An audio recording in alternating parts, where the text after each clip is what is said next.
Stella, Splash, Simba, Hydrox, Ditto, and Boo.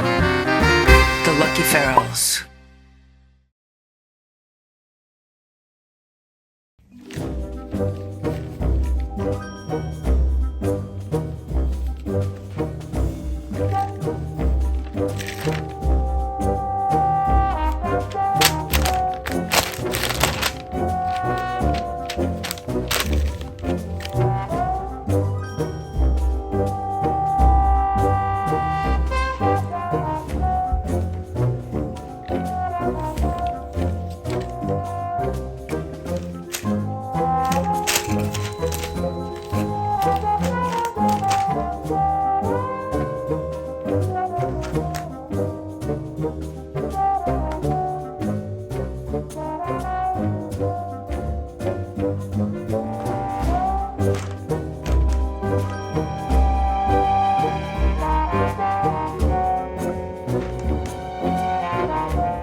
It's 8:08 p.m.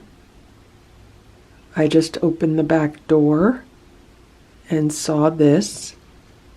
So I went back inside to find a camera. And I don't recognize this cat. It looks like a full tabby, so it's not the tabby with the white paws. This is not the tabby that is like the reddish color. This does not look like the tabby that has the blotches. So I'm not sure which tabby this is. And Boo was in a cat tower on the other side of the house, and he just came over here when he heard me turn the camera on. So he's very interested in this cat. He's wagging his tail and looking out the window.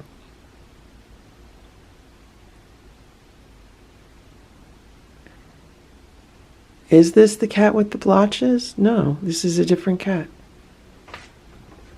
I don't know who this is.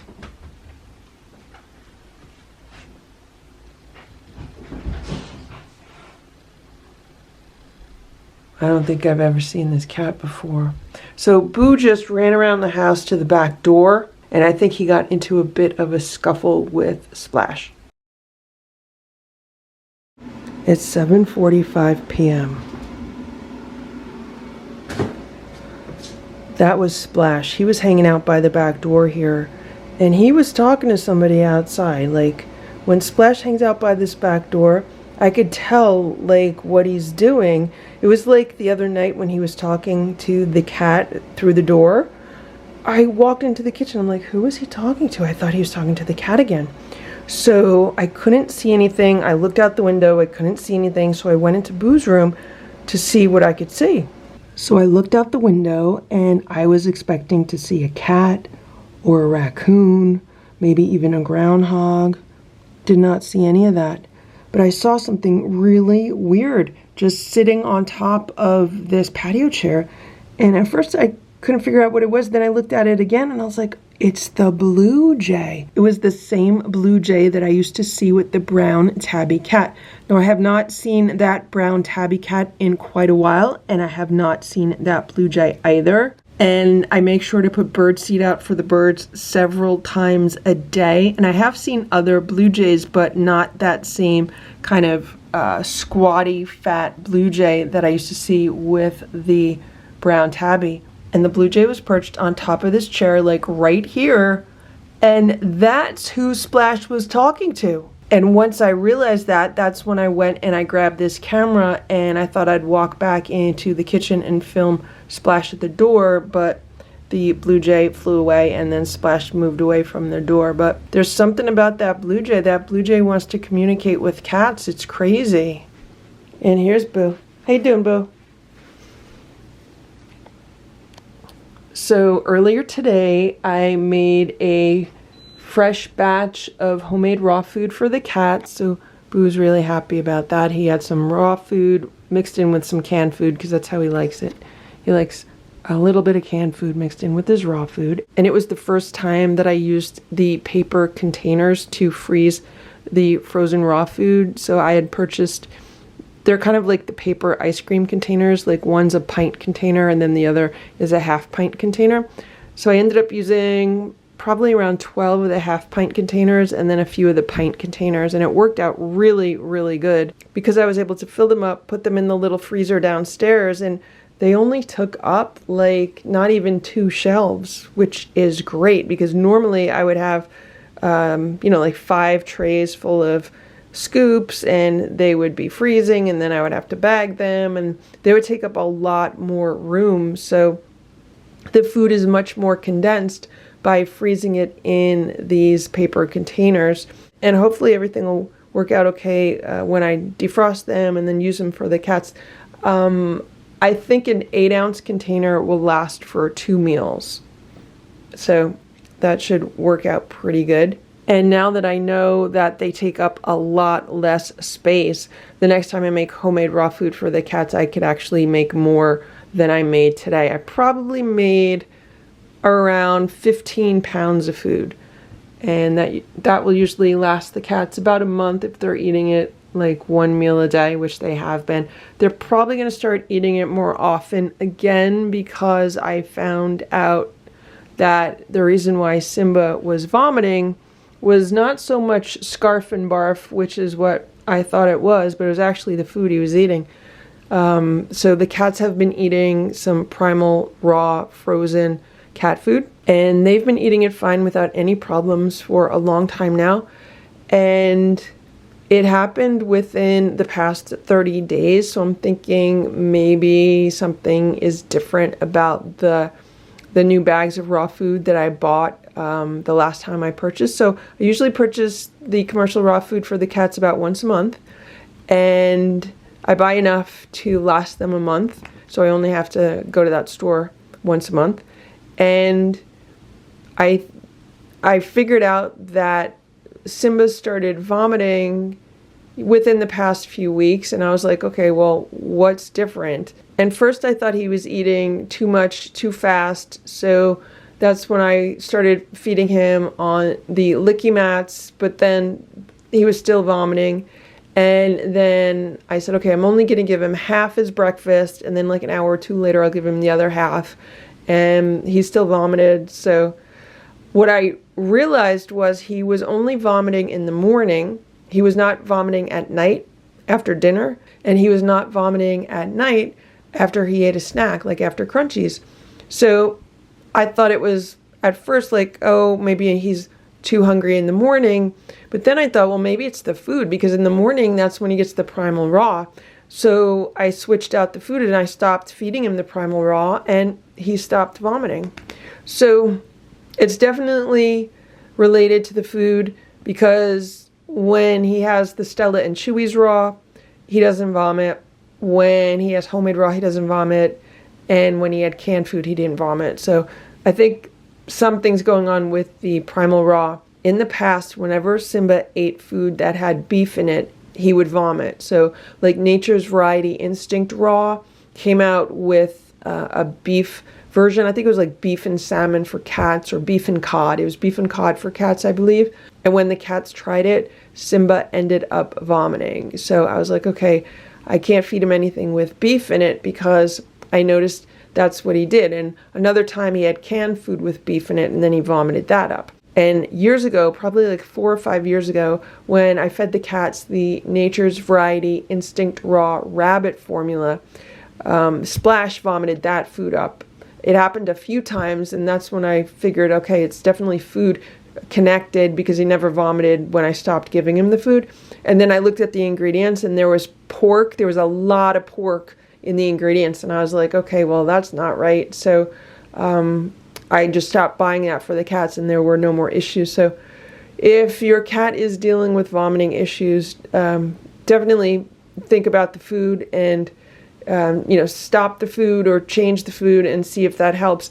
So like 5 months ago, back in February, when all the cats were sick, all the cats had vomiting and diarrhea, that was traced back to a bag of crunchies. So I had to throw out all the food in the house, all the raw food, anything that was open, all the crunchies that were open. And that's when I traced it back to, okay, so the only thing that I had been doing different was I had been giving them some new crunchies, and that was what was causing the problems. And then I read reviews online, and people said their cats had also had issues with like vomiting and diarrhea when they had the crunchies. So you have to be very cautious with cat food, or with any kind of pet food in general. With this last experience with Simba, I really don't trust commercial food as much as I used to. So that's why I made homemade raw food today, because the cats have been eating more of it, and they're probably going to start eating more of it now also, because they were getting commercial raw in the morning and then homemade raw at night. But now that Simba is not eating the primal raw because it's making him vomit, and I don't have more Stella and Chewy's in the house yet, so they're going to get a lot more homemade raw in the near future. Thank you for watching this Lucky Ferals video. If you enjoyed it, please give it a thumbs up. Please subscribe if you'd like me to post more videos, and please make sure to check out these other videos that were selected especially for you.